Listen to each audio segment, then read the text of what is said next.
Amityville. Just saying the name can send a little shiver down your spine, can it?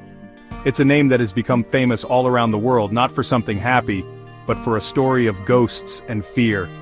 It makes you think of a house with spooky-looking windows that look like eyes, watching you from the street. This one house in a quiet American town has created so much talk and so many nightmares. For decades, people have asked the same question: is the story of the Amityville Horror real, or is it just a very good ghost story? The mystery is a big part of what keeps us all so interested, even after all these years of debate and investigation. The story takes place in a charming little town called Amityville on Long Island, New York. It's a lovely, peaceful area right by the water, the kind of place where you would imagine families having barbecues in their backyards and kids riding their bikes down the street. And right there, at 112 Ocean Avenue, stood a beautiful, large Dutch colonial house. It was a dream home with 3 stories, a swimming pool, and a boathouse. It seemed like the perfect place to raise a family and live a happy life. But behind its pretty face, the house held a very dark secret that would soon shock the entire nation and turn this dream home into a symbol of terror. Before the famous ghost story began, the house was simply a home, a place where a family lived. But that all changed in 1974. The house became the scene of a truly awful crime, a tragedy that would leave a permanent stain on the property and the town itself. This event was the dark seed from which the entire Amityville horror legend would grow. It's important to remember that before any ghosts were mentioned, real people lost their lives within those walls. This sad history is the foundation of everything that came after, setting the stage for one of the most famous and debated hauntings in American history.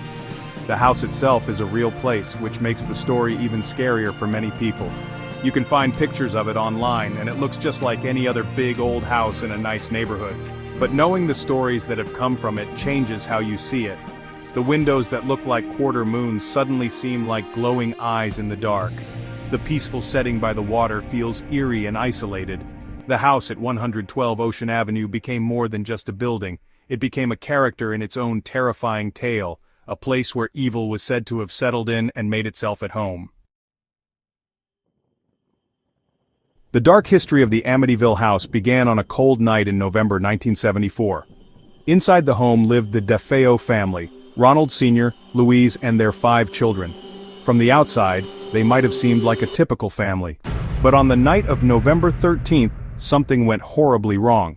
The oldest son, 23-year-old Ronald Butch DeFeo Jr., took a high-powered rifle and went from room to room, systematically shooting and killing his entire family as they slept in their beds. It was a shocking and brutal act that left the whole community stunned and searching for answers. The peace of Amityville was shattered in an instant. The crime was discovered the next day when Butch DeFeo Jr. ran into a local bar, shouting for help, and claiming that his family had been killed. At first, he tried to blame the murders on a mob hitman, but his story quickly fell apart under police questioning. He soon confessed to the killings himself. The details were chilling. He had murdered his parents, his 2 brothers, and his 2 sisters, all of whom were found lying face down in their beds. There were no signs of a struggle, and neighbors hadn't heard any gunshots, which was very strange.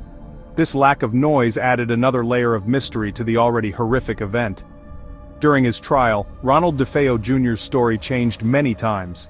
At one point, he claimed that he heard voices in the house telling him to kill his family. He said that dark, demonic forces had possessed him and made him do it. This was the very first time that a supernatural element was introduced into the story of the house on Ocean Avenue. His lawyer tried to use this as an insanity defense, arguing that Butch was not in control of his actions. However, the jury didn't believe his claims of hearing voices. They found him guilty of 6 counts of second-degree murder. In the end, Ronald DeFeo Jr. was sentenced to 6 consecutive sentences of 25 years to life in prison. He would spend the rest of his life behind bars, leaving everyone to wonder about his true motives. Was he a cold-blooded killer who planned the murders of his family? Or was he, as he first claimed, influenced by something evil within the house? This question would hang over the property, creating a chilling backstory for the next family that dared to call 112 Ocean Avenue their home. The stage was now set for a new chapter of horror. Just over a year after the DeFeo murders in December 1975, a new family decided to make the house their home. George and Kathy Lutz, along with Kathy's 3 children from a previous marriage, bought the house for a very low price. They knew about the terrible things that had happened there, but they believed it was their dream home and they could make a fresh start. They were excited to move in and celebrate their first Christmas together in the beautiful, spacious house. They had no idea that their dream was about to turn into a nightmare that would last for 28 terrifying days. Almost immediately after moving in, the Lutz family said that strange and frightening things started to happen. George would wake up at 3:15 every morning, which was around the same time the DeFeo murders were believed to have occurred. The family felt strange cold spots in different rooms, and they would often smell mysterious and unpleasant odors. They heard strange noises like the front door slamming in the middle of the night, even when they knew it was locked. Kathy said she had nightmares about the murders, and even began to see the victims' bodies. The family started to feel like they were not alone in the house. Things got even scarier when they asked a priest, Father Ralph Pecoraro, to come and bless the house. As the priest walked through the rooms, sprinkling holy water, he said he heard a deep, booming voice command him to get out. He also claimed to feel an invisible slap across his face. After this event, the priest reportedly became ill and developed blisters on his hands. He warned the Lutzes to stay out of a specific room on the second floor, the former bedroom of one of the DeFeo children, but the frightening events only got worse for the family after his visit. The final days in the house were filled with even more terror according to the Lutzes. They reported seeing green slime oozing down the walls, swarms of flies appearing in the middle of winter, and a crucifix on the wall turning upside down. Kathy said she levitated above her bed, and George claimed to see a demonic pig-like creature with glowing red eyes staring at him from a window. After 28 days of what they described as escalating horror, the family couldn't take it anymore. They grabbed only a few belongings and fled the house in the middle of the night, never to return. The Lutz's story was so incredible that it quickly caught the attention of the media. They shared their experiences with writer Jay Anson, who turned their 28 Days of Terror into a best-selling book called The Amityville Horror. Published in 1977, the book was a huge success and terrified readers all across the country. It presented the family's account as a true story, a factual report of a genuine haunting. The book's popularity made the house at 112 Ocean Avenue an instant icon of horror, and people from all over flocked to the small town of Amityville to catch a glimpse of the haunted house. 2 years later, in 1979, the story hit the big screen with the movie adaptation of The Amityville Horror. The film, starring James Brolin and Margot Kidder, brought the Lutz's terrifying claims to life in vivid detail. The movie was a box office smash, and it cemented the Amityville legend in popular culture forever. The image of the house with its glowing evil eyes became famous worldwide. The movie's success led to a long series of sequels, prequels, and remakes, each one adding to the myth and making it harder to separate fact from fiction. The story was no longer just a family's experience, it was a global phenomenon. However, almost as soon as the story became famous, people started to question if it was real. Skeptics and investigators began to look closely at the Lutz's claims and found many inconsistencies. For example, the priest involved, Father Pecoraro, gave interviews where his story seemed to differ from what was in the book. Researchers pointed out that many of the most dramatic events, like the green slime and the levitating, had no evidence to back them up. They wondered why a family experiencing such extreme supernatural attacks wouldn't have called the police or paranormal investigators for help during those 28 days. The biggest blow to the story's credibility came from an unexpected source: Ronald DeFeo Jr.'s lawyer, William Weber. Weber had worked with the Lutzes to develop the story. He later stated in an interview that he and George and Kathy Lutz invented the horror story over many bottles of wine.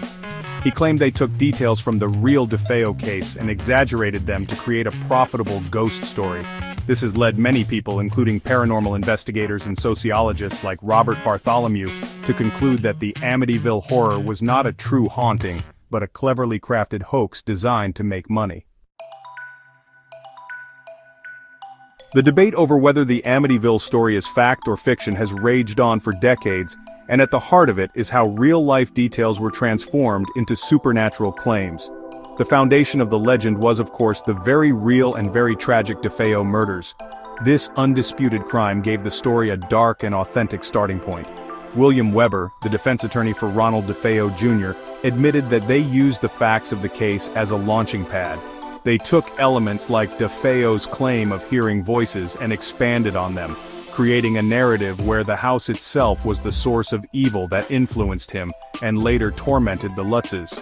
Many of the specific claims made by the Lutzes have been closely examined and challenged over the years. For instance, the family claimed that police were called to the house and witnessed some of the paranormal activity, but police records show no such calls from the Lutz family during their 28-day stay.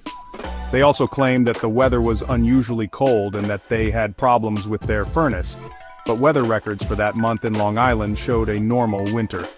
These small but significant details made many investigators believe that the family was either exaggerating or fabricating their experiences for a more dramatic story. The role of the media was also huge in building the Amityville legend. The book by Jay Anson was written in a documentary style, which made readers believe they were reading a factual account. It was marketed as a true story, which was a powerful tool. Then, the movie took those claims and made them even more dramatic and visually terrifying. The image of the house with its glowing eye-like windows is purely a movie invention, but it has become the most recognized feature of the Amityville story. The media didn't just report the story, it helped shape it, turning a local ghost tale into an international horror classic. Despite the evidence suggesting a hoax, George and Kathy Lutz stood by their story for the rest of their lives. They both passed lie detector tests, and they always insisted that their experience in the house was real, and that they fled in terror for their lives. George Lutz once said, "This is not a story, this is not a book, this is not a movie, this is our life." Their unwavering conviction is one of the reasons the story remains so compelling. Were they victims of a terrifying haunting, or were they simply very convincing storytellers who stuck to their script until the very end? After the Lutzes fled in 1976, the house at 112 Ocean Avenue was empty for a while, but it was eventually sold. Since then, it has had several different owners. Interestingly, none of the families who have lived in the house after the Lutzes have ever reported any ghostly experiences or paranormal activity. They have described the house as a peaceful and happy home. To escape the constant attention from tourists and ghost hunters, one of the owners even had the famous quarter-moon windows changed to regular rectangular ones. The address was also officially changed to discourage sightseers. The house is still there today, but it looks quite different from the one made famous in the movies. The fact that no one else has experienced a haunting in the house is strong evidence for those who believe the story was a hoax. If the house were truly a gateway to hell, as the Lutz's story suggests, wouldn't other residents have felt something? The new owners have had to deal with the legacy of the story, often being bothered by people who still believe the house is evil. They live in a piece of pop culture history, but for them, it's just their home. Their peaceful lives in the house stand in stark contrast to the 28 days of terror that made it famous around the world. So why are we still so fascinated by the Amityville horror story today, even with so much evidence suggesting it was made up? I think it's because we all love a good mystery, especially one that blurs the line between what is real and what might be real. The story touches on our deepest fears, the idea that evil can invade the one place we are supposed to feel safe, our own home. It's a modern-day campfire story that has been told and retold so many times that it feels true, regardless of the facts. It's a little bit of fun to be scared sometimes, isn't it? In the end, the Amityville Horror has become more than just a ghost story. It's a cultural landmark. It raises interesting questions about belief, storytelling, and how easily fact can become fiction when the story is good enough. Whether you believe the Lutzes were telling the truth or telling a tall tale, their story has left a permanent mark on our culture. It reminds us that sometimes the most enduring mysteries are the ones that we can never fully solve, the ones that keep us wondering, what if?